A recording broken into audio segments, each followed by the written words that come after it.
새벽 4시 비상계단 3층 바에 담배꽁초가 흩어져 있었습니다. 어제 붙여놓은 경고문은 찢겨 바닥에 구겨져 있더군요. 빗자루로 쓸어 담으며 한숨이 났어요. 경비실로 돌아오니 주차장 외제차 앞 유리에 끼워놓은 안내문이 와이퍼째 찢겨져 있었습니다. 차주가 경비실 앞에 서 있더군요. 이거 뭡니까? 목소리가 날카로웠어요. 죄송합니다만 여기는 입주민 전용이라서요. 잠깐인데 뭐 어때요? 매번 이러실 거예요? 고개를 숙였습니다. 그가 차에 올라타 떠나고 책상에 앉았을 때 우편함에 봉투 하나가 튀어나와 있었어요. 재산세 고지서. 경남 거제시 이룸면 항림리 지목 무인도. 과세 표준액 3,800만 원. 2억 8천에 샀는데 주먹으로 책상을 쳤습니다. 20년 전 이 건물 골조를 올렸던 사람이 접니다. 이제 어디서부터 잘못됐는지 말해보려 합니다. 저는 28년간 건설회사 현장 소장으로 일했습니다. 33세 처음 완장을 찼을 때가 아직도 생생해요. 새벽 5시면 안전모를 쓰고 현장으로 나갔습니다. 밤 9시에 집에 돌아오면 아내가 저녁을 데워주곤 했죠. 아파트 65개 동, 오피스텔 12개 동을 올렸습니다. 제 손으로 직접 지은 건 아니지만 제가 관리하고 지시한 건물들이었어요. 현장 인부들이 저를 부를 때 쓰는 호칭은 소장님. 그 말 한마디가 주는 무게감을 저는 좋아했습니다. 안전모에 묻은 시멘트 가루를 털어내며 도면을 펼치고 자재를 확인하는 일상. 그게 제 삶의 전부였어요. 크레인이 철근을 올리고 레미콘 차가 콘크리트를 쏟아 부을 때 저는 그 모든 걸 통제하고 있다는 느낌을 받았습니다. 후배들은 저를 믿고 따랐어요. 형님, 이 부분 어떻게 하면 될까요? 전화가 오면 현장으로 달려가 직접 확인했습니다. 여기 백은 간격 좁혀, 하중 계산 다시 해봐. 목소리에 힘이 실렸죠. 60살 정년을 맞았을 때 후배들이 꽃다발을 들고 찾아왔습니다. 형님, 고생 많으셨습니다. 이제 좀 쉬세요. 퇴직금은 2억 8천만 원. 통장에 찍힌 숫자를 보며 안도했어요. 이 정도면 노후는 걱정 없겠다고 생각했습니다. 집에 돌아와 아내가 웃으며 말했어요. 여보, 이제 좀 쉬어요. 당신 평생 고생했잖아요. 저도 웃으며 고개를 끄덕였습니다. 그래, 이제 좀 쉬어야지. 하지만 그땐 몰랐어요. 쉰다는 게 이렇게 고통스러울 줄은요. 처음 한 달은 몸은 편했습니다. 늦게 일어나고 낮잠도 자고 평일 낮에 영화관도 갔어요. 하지만 편한 것과 행복한 건 다르더군요. 거울을 보는데 얼굴이 헬쑥해져 있었습니다. 체중계에 올라섰어요. 5kg이 빠져 있었습니다. 한 달 만에요. 아내가 놀라며 물었죠. 여보, 어디 아파요? 아프진 않아. 그냥 입맛이 없어. 사실은 알고 있었습니다. 제가 쓸모없는 인간이 된 것 같다는 느낌. 그게 저를 갉아먹고 있다는 걸요. 핸드폰이 울리지 않더군요. 예전엔 하루에도 몇 번씩 후배들한테서 전화가 왔는데 이제는 아무도 저를 부르지 않았어요. 어느 날 자연인 프로그램을 보고 있었습니다. 산속 오두막에서 혼자 사는 60대 남자가 개울물을 길어다 밥을 짓고 산나무를 캐더군요. 자유로워 보였어요. 화면에 농막이 나왔을 때 저도 모르게 말이 튀어나왔습니다. 저 정도 농막은 내가 지으면 일주일이면 되는데. 며칠 뒤 유튜브에서 파란 바다 위 작은 섬 썸네일이 눈에 들어왔어요. 2억대 거제 무인도 매물. 클릭했습니다. 중개업자가 섬을 소개하더군요. 거제 시내에서 배로 15분이면 도착합니다. 심장이 뛰기 시작했어요. 댓글엔 저도 이런 섬 하나 사고 싶네요. 진짜 로망이에요. 그날 밤 잠이 안 왔습니다. 사흘 뒤 저는 거제 포구에 서 있었습니다. 배가 출발하자 바닷바람이 얼굴을 스쳤어요. 10분쯤 지나자 섬이 보였습니다. 소나무가 듬성듬성 서 있고 바위가 해안선을 두르고 있었어요. 섬에 내리자 중개업자가 안내했습니다. 여기가 선착장인데 계단만 좀 보수하면 됩니다. 저기 평지 보이시죠? 농막 지으시면 딱입니다. 혹시 뭐 하셨어요? 건설회사 현장 소장이었어요. 아, 그럼 완벽하시네요. 선생님이 직접 농막 지으시면 자재비만 300이면 됩니다. 계산기를 꺼냈습니다. 섬값 2억 8천, 자재비 300, 합계 3억 1천. 퇴직금으로 충분했어요. 중개업자가 제 옆으로 다가왔습니다. 솔직히 말씀드리면 요즘 섬 매물이 잘 안 나옵니다. 거제는 개발되는 지역이라 땅값도 계속 오르고 있어요. 지금 안 사시면 나중에 후회하실 겁니다. 투자 가치도 있다는 거잖아요. 사도 손해 볼 일은 없겠다 싶었습니다. 이틀 뒤 집에 돌아와 아내한테 섬 사진을 보여줬어요. 아내의 얼굴이 굳더군요. 여보, 그 섬 정말 사려고요? 천천히 말했습니다. 여보, 나 요즘 집에만 있으니까 숨이 막혀. 한 달 만에 5kg나 빠졌어. 내가 쓸모없는 인간이 된 것 같아. 아내가 한숨을 쉬었어요. 여보, 무인도에서 어떻게 살아요? 물도 없고 전기도 없는데? 고개를 저었습니다. 여보, 내가 평생 뭐 했는데? 농막 하나 짓는 거 어렵지 않아. 그리고 거제는 개발되는 지역이래. 땅값도 오를 거고. 아내의 손을 잡았습니다. 평생 섬에서 살겠다는 거 아니야. 한 달에 보름은 섬에서 지내고 보름은 집에 있으면 돼. 나중에 안 맞으면 팔면 되고. 아내가 고개를 끄덕였어요. 며칠 뒤 계약했습니다. 도장을 찍을 때 손이 떨렸지만 설렘이 더 컸습니다. 처음 2달은 불편한 점이 많았어도 정말 행복했습니다. 새벽 5시에 눈이 떠졌어요. 농막 문을 열고 바위로 나갔죠. 수평선 끝에서 해가 떠오르기 시작했습니다. 주황빛이 바다를 물들이고 파도가 바위에 부딪히는 소리만 들렸어요. 숨을 깊게 들이쉬었습니다.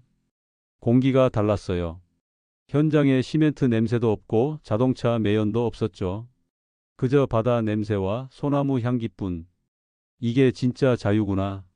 30년 만에 처음 느껴보는 고요함이었습니다.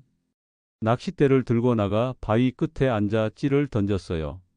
1시간쯤 지나자 찌가 푹 가라앉더니 낚싯대가 휘었습니다. 가자미였어요. 2시간 동안 3마리를 더 잡았습니다. 농막으로 돌아와 회를 떴어요. 칼질이 서툴러 두툼했지만 신선했습니다. 초고추장에 찍어 입에 넣었어요. 쫄깃하고 달았죠. 소주 한 잔을 따랐습니다. 파도 소리를 들으며 마시는 술. 이런 게 사는 거지. 웃음이 났어요. 평생 현장에서 소리 지르고 뛰어다니던 삶. 언제나 누군가한테 보고하고 책임져야 했던 날들. 그 모든 게 여기서는 필요 없었습니다. 저녁에는 남은 생선으로 매운탕을 끓였어요. 김이 모락모락 올라오는 냄비. 물을 썰어 넣고 고추장을 풀었죠. 국물을 떠서 맛을 봤습니다. 얼큰하고 시원했어요.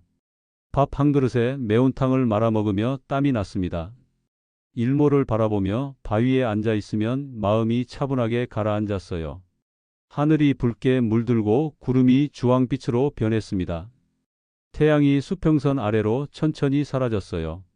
바다가 어두워지고 별이 하나씩 떠올랐죠. 이런 하늘을 본 게 언제였나 싶었습니다. 밤이 되면 농막으로 돌아와 발전기를 돌렸어요. 책을 읽거나 그냥 누워 있었습니다. 파도 소리가 자장가처럼 들렸어요. 마음이 편했습니다. 아내한테 전화를 걸었죠. 여보, 여기 정말 좋아. 매일 고기 잡아 먹고 있어. 아내가 웃으며 말했어요. 그래요, 조심해서 지내요. 저는 행복했습니다. 하지만 그땐 몰랐어요. 이 평화가 얼마나 짧게 끝날지. 섬에 들어간 지 3달이 지났을 때였습니다. 아침에 선착장으로 내려갔는데 뭔가 이상했어요. 계단 가장자리가 부서져 있더군요. 가까이 가서 보니 콘크리트가 갈라지며 철근이 드러나 있었습니다. 손으로 만져보니 부스러기가 떨어져 나왔어요. 이 정도면 전면 철거 후 재시공인데 현장에서라면 인부들을 불러 바로 작업 지시를 내렸을 텐데 여기는 저 혼자였습니다. 거제 시내로 나가 자재를 샀어요. 합판, 강목, 못, 함석. 트럭에 실어 포구까지 가져갔죠. 배에 싣는데 배 주인이 말했습니다. 이거 다 실으려면 2번은 왔다 갔다 해야겠는데요. 한 번에 12만 원입니다. 첫 번째로 자재 절반을 실어 섬으로 들어갔어요. 내리는데 힘들더군요. 합판 한 장이 생각보다 무겁고 바람에 날릴 것 같았습니다. 두 번째로 나머지 자재를 실었어요. 섬으로 가는데 파도가 점점 거세졌습니다. 배가 흔들렸어요. 합판을 꽉 잡고 있었는데 파도 하나가 배를 크게 흔들었죠. 합판 3장이 미끄러지며 바다로 떨어졌습니다. 아! 합판이 파도에 떠밀려 멀어졌어요. 배 주인이 고개를 저었습니다. 저거 건지기 힘들겠는데요. 농막 보수를 시작했습니다. 평생 도면만 보고 지시만 했던 사람이 직접 망치를 들었어요. 못을 박는데 손이 떨렸습니다. 3번 중 1번은 빗나갔죠.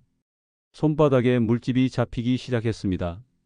하루 종일 일하고 나니 손이 부어올랐어요. 손을 펴보니 물집이 터지며 진물이 났습니다. 일주일이면 된다고 생각했는데 이틀 만에 지붕 한쪽밖에 못 고쳤어요. 일주일이 지나고 2주일이 지났습니다. 농막은 여전히 반쯤만 완성됐죠. 그러던 어느 날 기상청에서 태풍 예보가 나왔습니다. 거제 지역 강풍주의보.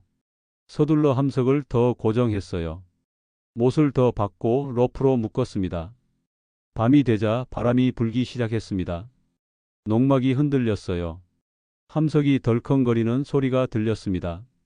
새벽 3시쯤 쾅 하는 소리가 났어요. 문을 열고 나갔습니다. 지붕 함석 2장이 날아가 있었어요. 비가 농막 안으로 들이쳤습니다.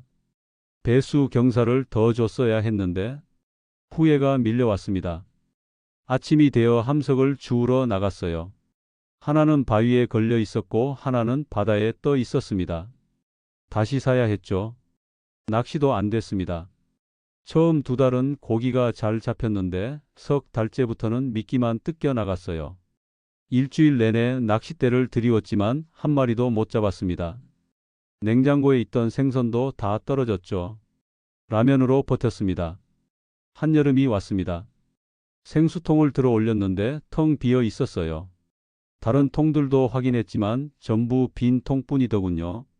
계산을 잘못한 겁니다. 현장에서는 인부 50명 물 소비량도 계산했는데 나 하나 물도 제대로 못 맞추다니.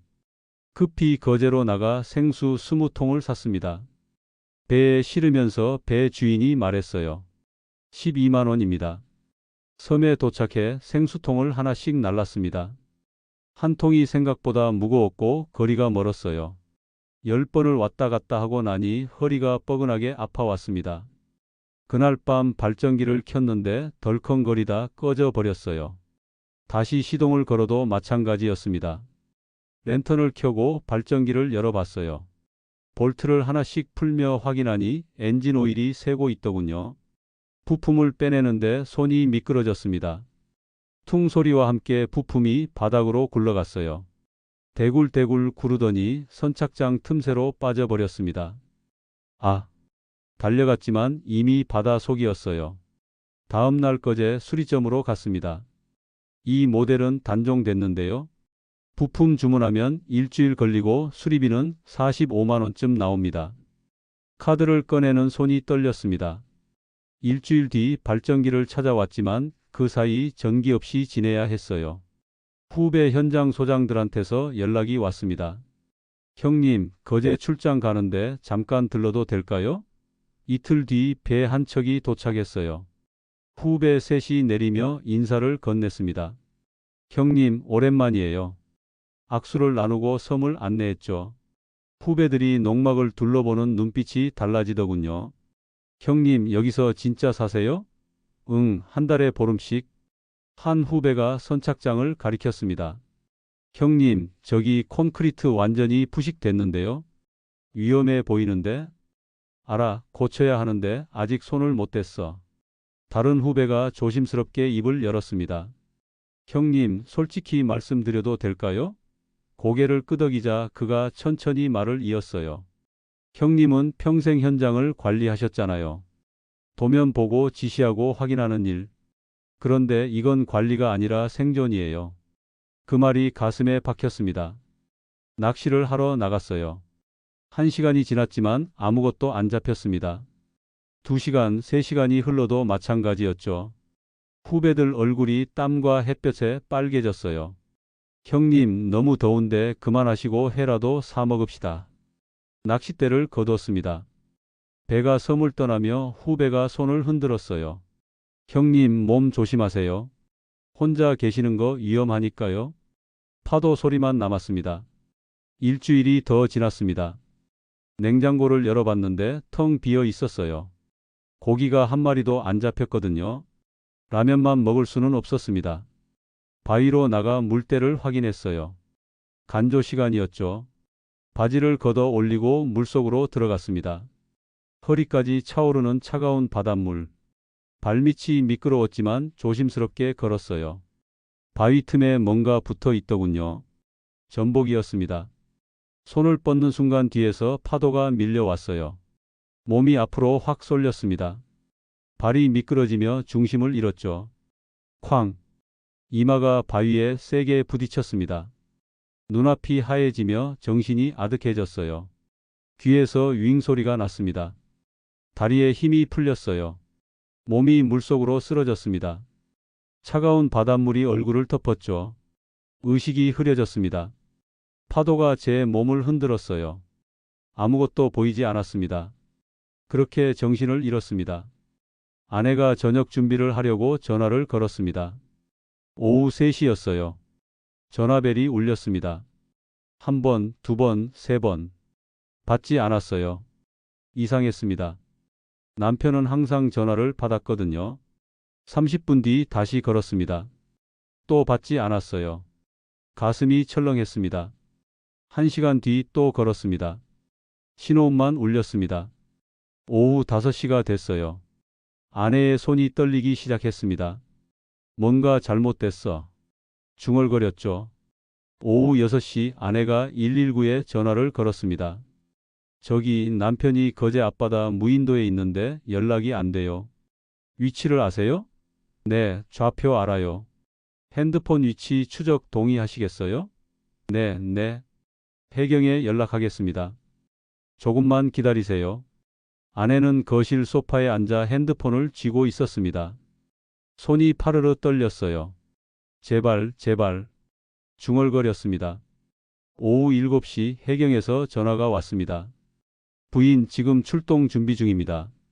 날이 어두워서 조심스럽게 가야 해요. 최대한 빨리 가겠습니다. 아내가 물었어요. 얼마나 걸려요? 1시간쯤요. 전화를 끊고 아내는 눈물을 흘렸습니다.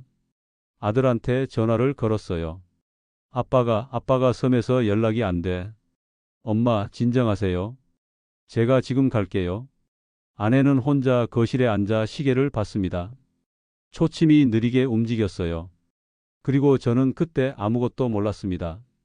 바위에 머리를 부딪히고 의식을 잃은 채 물가에 쓰러져 있었죠. 차가운 바닷물이 몸을 적셨습니다. 시간이 얼마나 지났는지 알 수 없었어요. 정신을 차렸을 때 천장이 보였습니다. 형광등에 눈이 부셨습니다. 여기가 어디지? 고개를 돌리려는데 움직이지 않았어요. 기계 소리가 들렸습니다. 삑삑삑. 누군가 손을 잡고 있었어요. 여보. 아내의 목소리였습니다. 눈물 섞인 목소리. 여보, 정신 차렸어요? 입이 떨어지지 않았습니다. 간신히 고개를 끄덕였어요. 아내가 울음을 터뜨렸습니다. 고마워요. 살아줘서 고마워요. 나중에 아내에게 들은 이야기로는 이랬습니다. 오후 8시에 해경이 섬에 도착했고 제가 농막에 보이지 않아 어둠 속에서 서치라이트로 간신히 찾았다고 합니다. 바위 틈에 쓰러져 있는 저를 발견했을 때 체온이 많이 떨어져 있었다고 해요. 간조 시간이어서 물이 빠져 있었대요. 만약 밀물이었다면 저는 아마 생명을 잃었을 거예요. 전 곧 구급차로 병원에 실려갔고 응급실에서 CT를 찍었는데 뇌출혈이 발견됐대요. 경막하 출혈. 그 말을 들었을 때 아내가 주저앉아 펑펑 울었다고 합니다. 제가 죽는 줄 알았다고요? 너무 무서워서 일어설 수 없었다고요. 수술은 새벽 2시에 끝났대요. 의사가 나와서 수술은 성공적이었다고 했지만 48시간이 고비라고 했답니다. 아내는 중환자실 밖에서 사흘을 지새웠다고 해요. 그리고 제가 눈을 뜬 겁니다. 의사가 말했습니다. 정말 운이 좋으셨어요. 몇 시간만 늦었어도 깨어나지 못했을 겁니다. 부인께서 빨리 신고해 주신 덕분입니다. 저는 아내의 손을 꼭 잡았어요. 고마워. 목소리가 잘 나오지 않았습니다. 한 달 동안 병원에 입원했습니다. 재활 치료를 받았어요.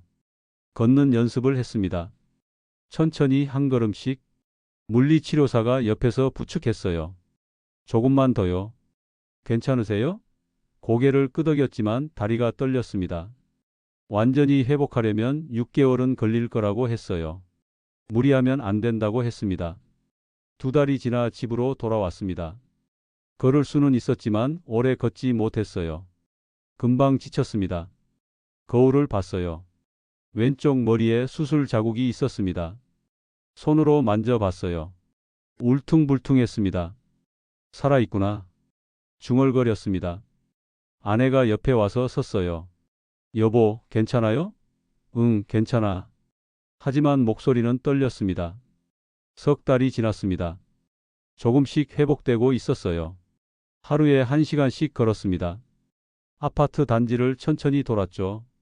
숨이 차올랐지만 참았어요. 의사가 말했습니다. 평생 조심하셔야 합니다. 뇌출혈은 재발할 수 있어요. 격한 운동은 피하시고 스트레스도 받지 마세요. 그날 오후 결심했어요. 섬을 팔아야겠다. 연락처를 뒤적이다가 그 이름을 찾았습니다. 1년 전 저한테 섬을 팔았던 중개업자였죠. 전화를 걸었어요. 여보세요, 저 김태영입니다. 작년에 거제 섬 산 사람이요. 아, 김 선생님. 오랜만이시네요. 중개업자의 목소리는 여전히 밝았습니다. 그게 섬을 좀 팔려고 하는데요. 순간 전화 넘어가 조용해졌어요. 한참 침묵이 흐른 뒤 그가 천천히 말했습니다. 김 선생님, 이거 말씀드리기 참 난처한데요. 왜요? 목소리가 떨렸습니다. 작년에 선생님이 사실 때하고 지금하고 상황이 많이 달라졌습니다. 달라졌다니요? 그때는 2억 8천이 적정가라고 하셨잖아요. 김 선생님, 솔직히 말씀드리면 그때는 섬 로망이 크게 유행하던 시기였어요. 유튜브나 SNS에서 자연인 콘텐츠가 엄청 나왔고 감성적으로 사는 사람들이 많았죠. 심장이 쿵 내려앉는 기분이었습니다. 그럼 지금은요? 지금은 완전히 시장이 죽었습니다. 그때 제가 나중에 규제 풀리면 대박 난다고 했잖아요. 근데 작년에 환경부 법이 강화돼서 이제 거기는 건물 하나도 못 짓는 절대 보전으로 묶일 예정입니다. 손에 쥔 핸드폰이 미끄러질 뻔했어요. 그럼 얼마에 팔 수 있다는 건가요? 한참 침묵이 흘렀습니다. 지금 시세로는 3천에서 4천 정도 내놓으셔야 문의가 올까 말까입니다. 귀를 의심했어요. 3천이요? 네. 정말 죄송합니다. 2억 8천에 산 섬이 3천이라고요? 목소리가 커졌습니다. 김 선생님, 저도 이렇게까지 시장이 식을 줄은 몰랐습니다. 요즘은 정말 공짜로 준다 해도 안 받는 섬이 많아요. 손끝이 떨리고 숨이 제대로 쉬어지지 않았습니다. 전화를 끊었어요. 2억 8천만 원. 30년을 일해서 모은 퇴직금 거의 전부였습니다.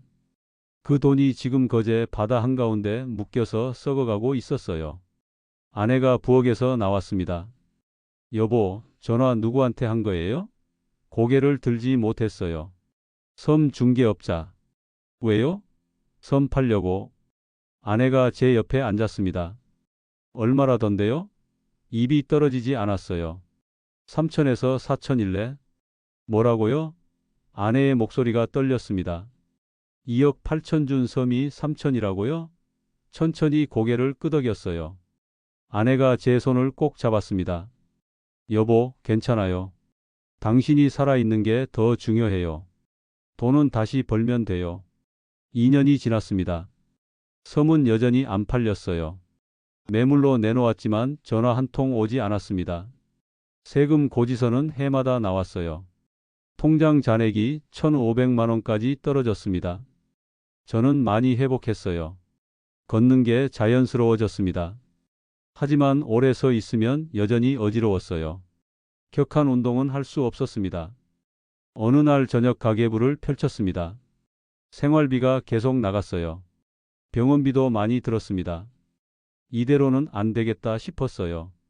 여보, 아내를 불렀습니다. 나 일해야겠어. 이 나이에 받아주는 곳이 있을지 모르겠지만 뭐라도 해야겠어. 아내가 걱정스러운 표정을 지었어요. 여보, 몸은 괜찮아요? 많이 나아졌어. 가만히 있을 수만은 없잖아. 아내가 아무 말 없이 제 손등을 잡았습니다. 다음 날부터 일자리를 알아봤습니다. 올해 제 나이 64살. 특별한 기술 없고 건강도 예전 같지 않았어요.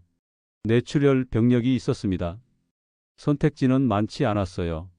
인터넷 구인 사이트를 뒤적이다가 한 공고가 눈에 들어왔습니다. 상업 빌딩 경비원 모집, 65세 이하 가능, 12시간 교대 근무. 클릭했어요. 며칠 뒤 면접을 받았습니다. 30년 현장 소장 하셨네요. 왜 경비 일 하시려고요? 생활비가 필요해서요. 12시간 교대예요. 힘들 텐데 괜찮으시겠어요? 괜찮습니다. 첫 출근 날 관리실에서 경비복을 받았습니다. 네이비색 유니폼이었어요. 탈의실에서 옷을 갈아입고 거울을 봤습니다. 30년 회사 생활 동안 한 번도 입어본 적 없던 경비복. 내가 여기까지 왔구나. 눈시울이 뜨거워졌습니다. 교대 근무가 시작됐어요. 낮 근무는 오전 8시부터 저녁 8시, 밤 근무는 저녁 8시부터 다음 날 아침 8시까지였습니다. 새벽 5시 순찰을 돌았어요. 1층부터 10층까지. 비상계단 3층 참에 담배꽁초가 나뒹굴고 있었습니다. 어제 붙여놓은 경고문은 찢겨져 있었어요. 빗자루로 쓸어 담으며 한숨이 났습니다. 경비실로 돌아와 프린터로 경고문을 뽑았어요. 계단 흡연 적발 시 학원 측에 통보합니다. 테이프로 벽에 붙였습니다. 주차장에는 외부 차량이 또 들어와 있었어요. 주차 금지 안내문을 와이퍼에 끼웠습니다. 다음 날 아침 그 차주가 나타났어요. 이거 뭡니까? 안내문을 흔들며 따졌습니다. 죄송합니다만 여기 입주민 전용이라서요. 잠깐인데 뭐 어때요? 매번 이러실 거예요? 고개를 숙였습니다. 더 이상 대들지 않았어요. 그냥 죄송하다는 말만 반복했습니다. 순찰을 돌며 벽을 만져봤어요. 콘크리트 마감이 깔끔했습니다. 계단 난간도 튼튼했어요. 제가 검수했던 부분들이었죠. 내가 이 건물을 지었구나. 그리고 지금 여기서 경비원으로 일하고 있구나. 어느 날 입주민 한 분이 지나가며 말했습니다. 이 건물 정말 튼튼하네요. 20년 됐는데도 끄떡없어요. 감사합니다. 고개를 숙였어요. 제가 지었습니다. 그 말은 목구멍에서 맴돌다 사라졌습니다.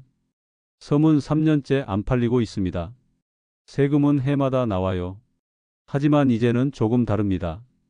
새벽 순찰을 돌며 계단을 닦고 주차장을 확인하고 경비실로 돌아와 모니터를 보는 이 반복되는 일상 속에서 저는 천천히 다시 살아나고 있습니다. 섬에서는 아무도 저를 필요로 하지 않았어요. 바다는 제 말을 듣지 않았고 파도는 제가 통제할 수 없었습니다. 하지만 여기서는 다릅니다. 입주민들이 인사를 건네고 학원 원장님이 고맙다고 말하고 관리소장님이 수고했다고 말해요. 작은 일들이지만 누군가에게 필요한 사람이라는 느낌. 그게 저를 다시 일으켜 세우고 있습니다. 어제도 고지서가 왔습니다. 경남 거제시 이룬면 항림리. 재산세 29만 원. 봉투를 뜯으며 이제는 주먹으로 책상을 치지 않았어요. 그냥 조용히 카드를 꺼냈습니다. 제가 꿈꿨던 자유는 섬에 없었어요. 파도 소리와 일몰이 주는 평화는 진짜가 아니었습니다. 진짜 평화는 여기였습니다. 새벽 경비실 형광등 아래 필요한 사람이 되는 일상, 그게 저를 살렸습니다. 여러분은 오늘 가장 당연해서 잊고 살았던 행복이 뭐였나요? 건강하게 숨 쉬고 사랑하는 가족이 곁에 있다는 것. 어쩌면 그게 우리가 찾던 가장 큰 행복인지도 모르겠습니다.